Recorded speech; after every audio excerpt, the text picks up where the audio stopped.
Welcome to the deep dive. We often spend our time digging into really complex systems, big data, global politics, corporate stuff, but sometimes you find the biggest lessons about, say, incentives or collaboration or even just unleashing creativity, well, they come from really unexpected places. Today, we're doing a deep dive into organizational design, and our source material is, believe it or not, a short story called The Great Apple Orchard Race. It really does sound a bit whimsical, doesn't it? But honestly, this story, it's a fantastic case study. We're going to be looking closely at excerpts from this narrative, set in the Appleton Orchard. And our mission here is to get past the simple storyline and really dissect the framework behind it. How did this event, which on the surface looks like a competition, end up getting almost everyone involved, maximizing the collective result, and maybe most interesting, completely changing how success was measured for everyone there? Okay, yeah, let's unpack that. Mm-hmm. So we have a pretty straightforward goal, right? Collect apples, Yeah. put them in the big basket, simple enough. But then they add this one constraint, this organizational rule that just changes the whole DNA of the thing. Oh, absolutely. That constraint, that's the masterstroke. It takes what could be just a race about who's fastest and turns it into, well, an exploration of what's possible. And the core rule was participants could only use the wackiest ways they could imagine to move the apples. Mm. So efficiency is basically out the window. If you tell people not to use the standard best practice, what does that actually unlock? Behaviorally, I mean. That's exactly the right question. I mean, think about a normal race. You'd optimize everything for speed, maybe standardize the equipment. But mandating wackiness, it immediately shifts the whole focus. It moves from outcome, speed to process innovation. They're basically saying, look, how you do it is actually more important than how fast you do it. Yeah. It stops any single dominant strategy from taking over, ensures nobody can just win by, copying the leader. So it kind of forces, what would you call it, distributed optimization. Like everyone has to invent a system that fits their own unique skills, maybe their limitations too. Precisely. In a typical setup, maybe in business competition, right, the biggest or fastest player often sets the standard, and everyone else just tries to catch up to copy. Here, copying is actually failure. You have to be original. So the design itself is built to reward diverse thinking, diverse, maybe intellectual capital, right from the start. It's a way to make sure that the person or the creature with the most unique idea, not necessarily the best gear, has a real shot. And the list of who was actually in this race shows just how diverse that capital was. It wasn't just people running. You had kids, different kinds of animals, even a few silly scarecrows just sitting there at the start line. Everyone was welcome, it seems, because the rules could accommodate literally everyone. And that's absolutely key if you want to maximize participation, isn't it? If the rule was, say, you must use a wheelbarrow, well, most of those participants are out immediately. But wacky ways. Suddenly the scarecrow, stuck in the ground, has just as much chance to innovate within its own reality as the twins do. Okay, so this is where the implementation, how those wacky rules actually played out, gets really fascinating. We move from the theory to, operational examples. The story gives us some really distinct case studies in adaptation. Yeah, these examples are just perfect. They show how the system encouraged everyone to leverage their own sort of innate characteristics, turn them into an advantage. Okay, let's start with the ground game. You had Milo and Nia, the twins. They turned it into a kind of soccer match. Yeah. Rolling the apples with their feet. High throughput, probably relied on agility, constant movement. Yeah, and contrast that immediately with Benny the bear. Benny's big, he's probably quite careful. He didn't try rolling. He balanced them, precariously it says, on his nose. Now that method sounds incredibly risky, probably low volume compared to the twins, but maybe, just maybe, it yields the highest quality delivery. He has to move slowly, deliberately. And then you get this completely different approach. Yeah. Vertical specialization. Bypasses ground traffic altogether. A family of squirrels. They became a speedy acorn train. Souping apples, zipping along branches. They used a whole other dimension in the canopy that others just couldn't access. That's brilliant, isn't it? That vertical transport piece. It's a perfect example of niche specialization. They were probably never going to compete on sheer volume with the twins down on the ground, but by using a resource only they could tap into, they maximized their own unique, localized advantage. Now the scarecrow. That might be my favorite innovator in this whole story. It stuffed apples into its straw shirt until it watered like a balloon. It took its own built-in limitation being stationary and adapted it, turned itself into a mobile storage unit. It's the ultimate lesson in using what you've got, isn't it? Internal resource adaptation. The scarecrow couldn't run, couldn't balance like Benny, so it changed its entire function, repurposed its own structure for collection.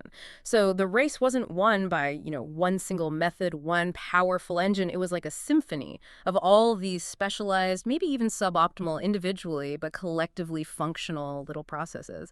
And that level of diversity is what really maximized the whole orchard's harvest in the end. Okay, so if the race had just stayed like that, individualistic, wacky, everyone doing their own thing, it would have been interesting, yeah, but still fundamentally competitive.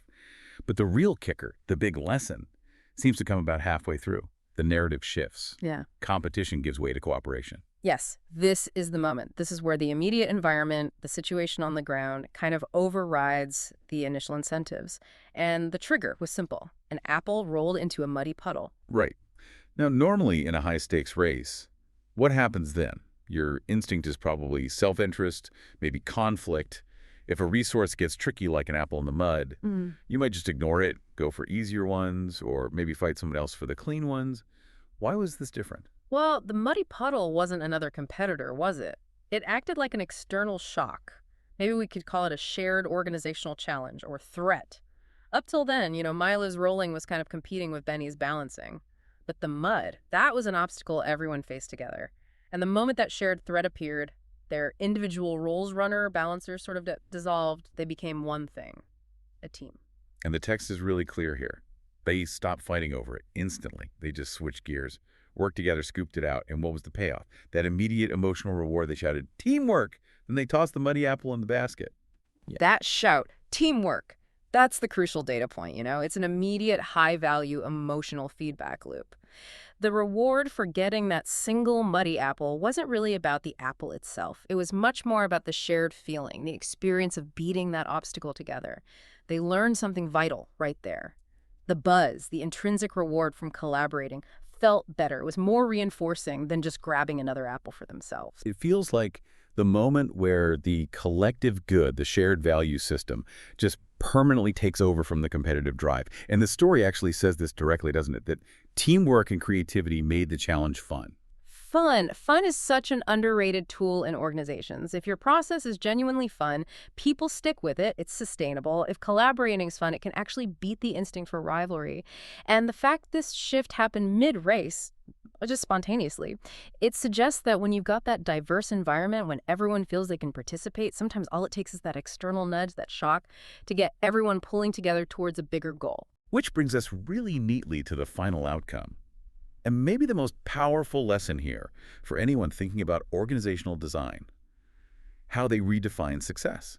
So the result of all this wacky effort, now unified, the giant harvest basket overflowed, red, green, golden apples everywhere, just abundance. Abundance is metric number one, absolutely. But metric number two, that's the revolutionary one. It's stated right there in the text. No one knew who collected the most.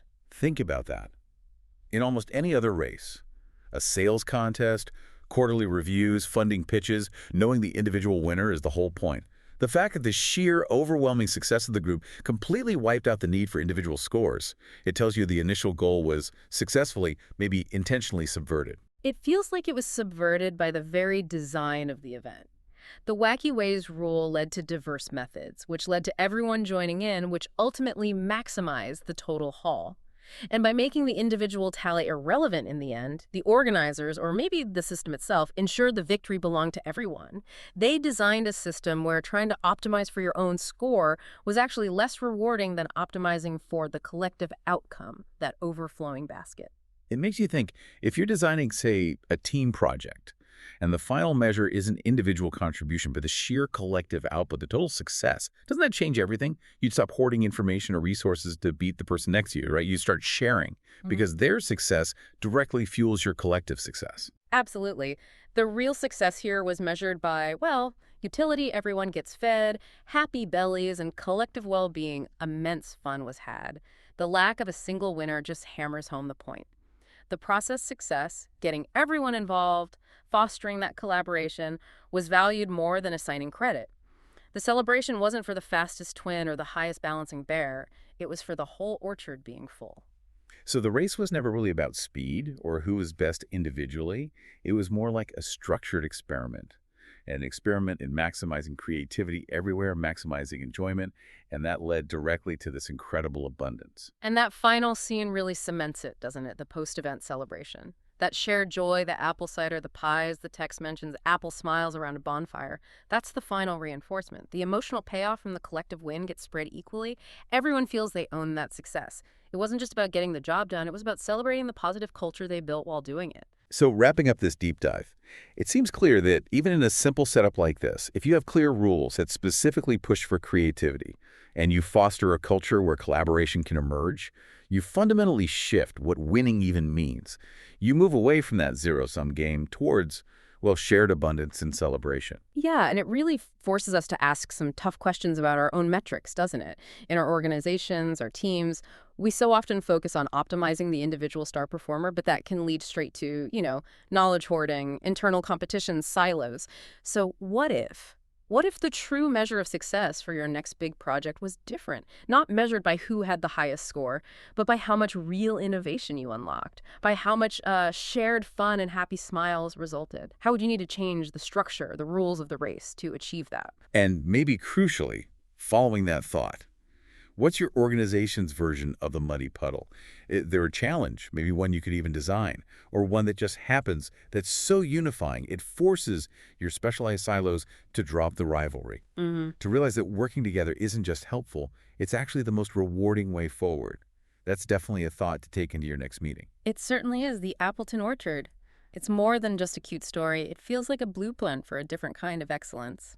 Distributed excellence, maybe.